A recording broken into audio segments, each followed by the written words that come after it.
This episode has been brought to you by our super generous supporters on Patreon. Santa is real.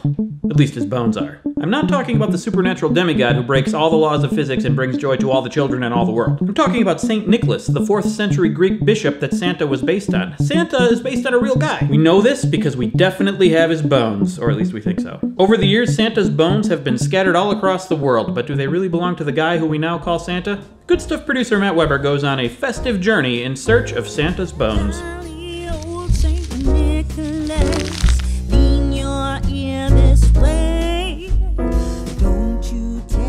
Right now, I might be just an hour's drive away from Santa's bones. In Morton Grove, Illinois, just outside of Chicago, a church has a bone in its possession that supposedly once belonged to Santa himself. Well, St. Nicholas, the inspiration for Santa Claus. It's a pelvis bone, part of it anyway. For years, the church and its parishioners had to rely on faith alone that the bone actually came from St. Nick. But in 2017, a team of scientists from the University of Oxford used radiocarbon dating to prove that the bone actually came from the same time period as old St. Nick. And it did. So it's possible this piece of bone actually came from the real-life Santa Claus. But how did a church in the suburbs of Chicago come into possession of a bone from a 1700-year-old Greek bishop? And why would they even want it anyway? Well, to understand that, you have to know St. Nicholas and how he was famous enough to have his bones stolen multiple times.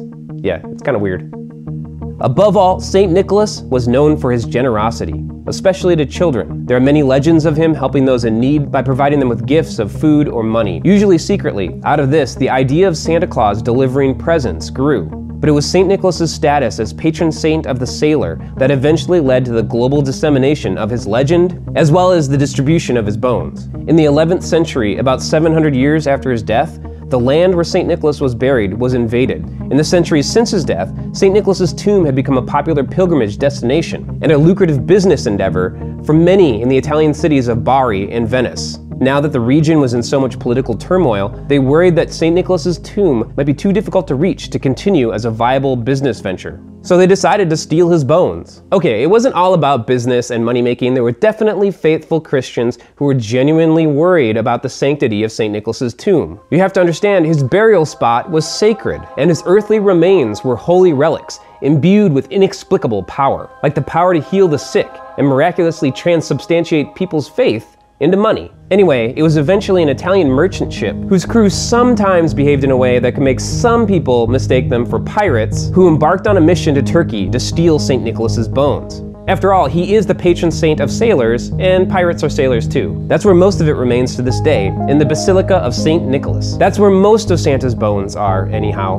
But not all. The rest of his skeleton was collected by Venetian sailors a few decades later and brought to Venice. But during the Crusades, some Norman soldiers from Ireland borrowed St. Nicholas's bones and brought them back home with them. The bones were buried, for safekeeping presumably, and the site of the burial is marked by a stone slab to this day. And over the centuries, St. Nicholas's bones, or bones purported to be that of St. Nick, have been dispersed around the world. St. Nicholas finger bones and teeth and pelvises have been found from Palestine to Morton Grove, Illinois.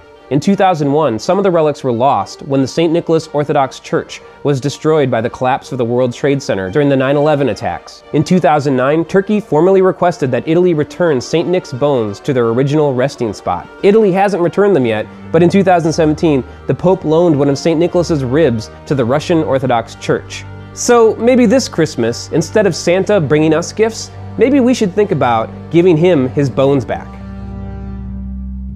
So what do you think we should do with Santa's bones? Let us know in the comments. And don't forget to like, subscribe, and share this video like a venerated holy relic in the hands of an unscrupulous Italian pirate.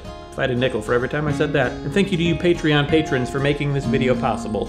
Merry Christmas, and Happy Holidays. And Happy Christmas, and Merry Holidays.